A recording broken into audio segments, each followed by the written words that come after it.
number of children in foster care in our communities, there is always a need for more foster families. Many people consider foster parenting, but often fear the unknowns. Of course, there are plenty of reasons why you should not be a foster parent, but I'm here today to talk to you about the reasons why you should become a foster parent. My mom was told at the age of 19 that she would never be able to give birth to children. So she went through a full hysterectomy at the age of 22. I was adopted at the age of 7 months old. My brother, who is 18 months younger than myself, was also adopted around the same time when he turned 7 months old. After we entered middle school, my parents had foster children in our home all the way up until after I graduated high school in 1981. The more people that I meet as time goes by, I am finding out that fostering is not as uncommon as it was, say, maybe 30, 40, 50 years ago. I'm sure that there are several of you here today that have been touched by fostering in some shape or form. Whether it is a grandmother who raised you, maybe it was an aunt or uncle that had to take a child into their home because of some financial or family hardship.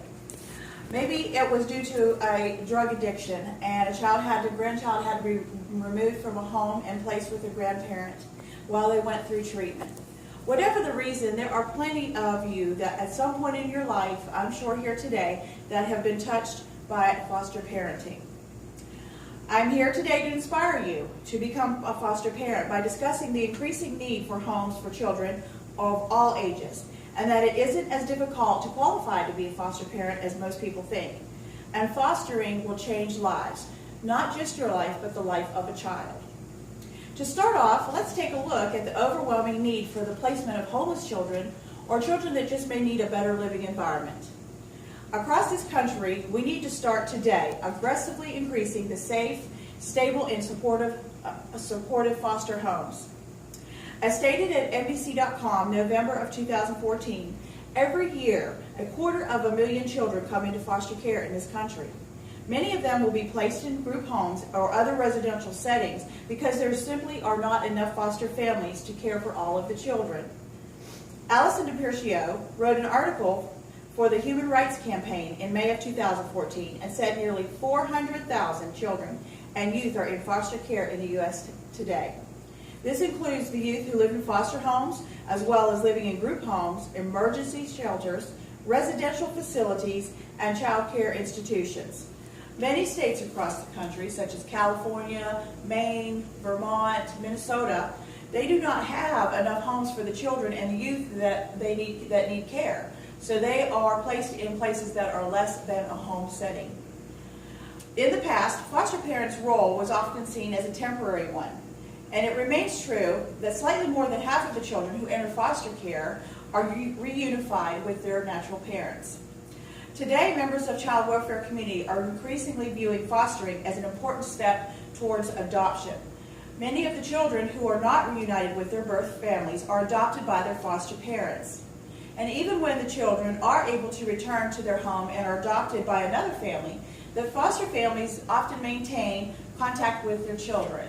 I know my parents stayed in contact with all of the foster children that we had, and in fact my brother and my mother just told me that one of them got married last year.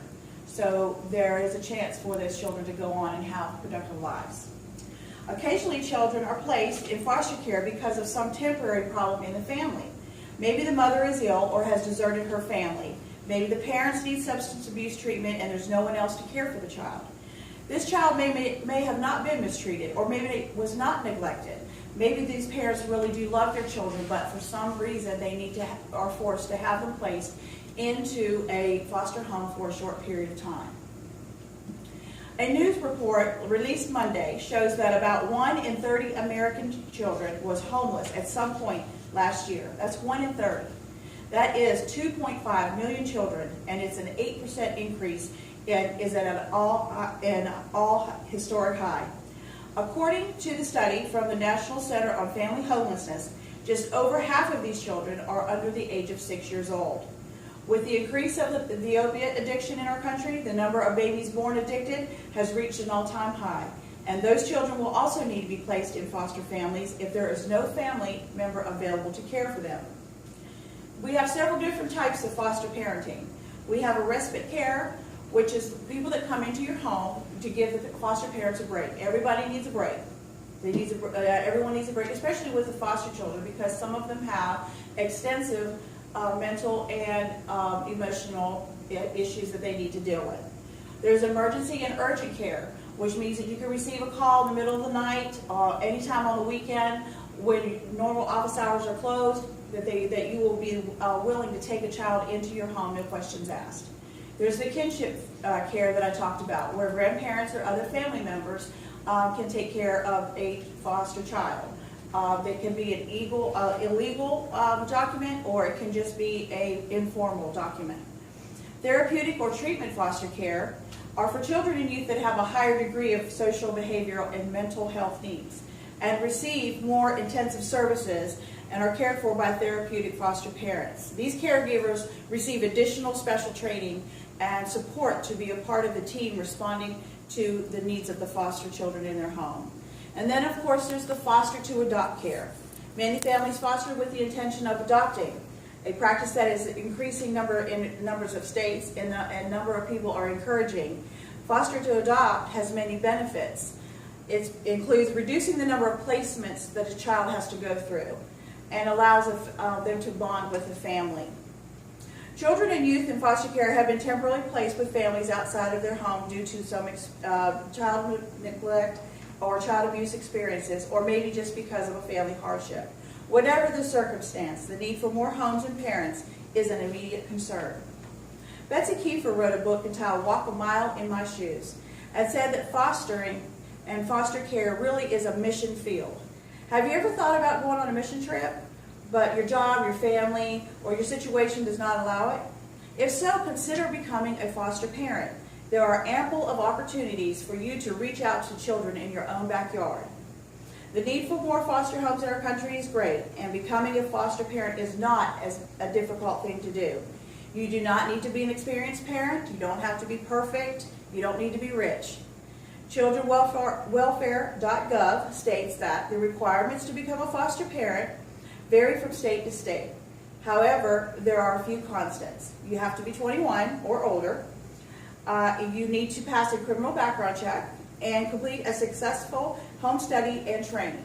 And the training is just part of the process in order to help you to support the young children that will be in your care. And it's not necessarily true that you have to be rich and have a large disposable amount of income. In most cases, foster parents receive a set reimbursement to help with the expenses of their child. You don't need to be straight or cisgender to be a foster parent either. And increasingly, LGBT adults and families are welcoming children into their home. President Obama recently made it clear by a statement that he made just a few weeks ago, with so many children waiting for loving homes, it is important to ensure all qualified caregivers have the opportunity to serve as foster parents, regardless of race, religion, sexual orientation, gender identity, or marital status. I presented to you just how simple it is to qualify for a parent. Now let's talk about the real importance of taking on such an important role.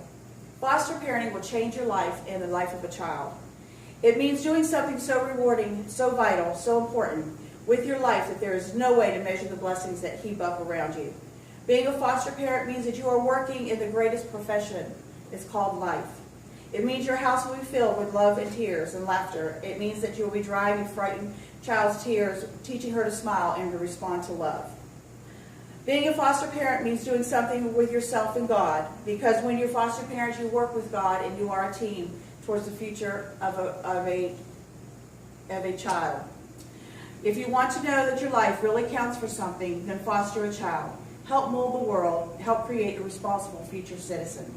I hope that I have inspired you all today to look deep inside yourself and see that there is a definite need for more loving homes in our country. If you have ever thought about becoming a foster parent, this poem by Forrest Whitcraft may just sum up the very reason you should be. 100 years from now, it will not matter what my bank account was, the sort of house I lived in, or the kind of car I drove. But the world may be a different place because I was important in the life of a child. Thank you.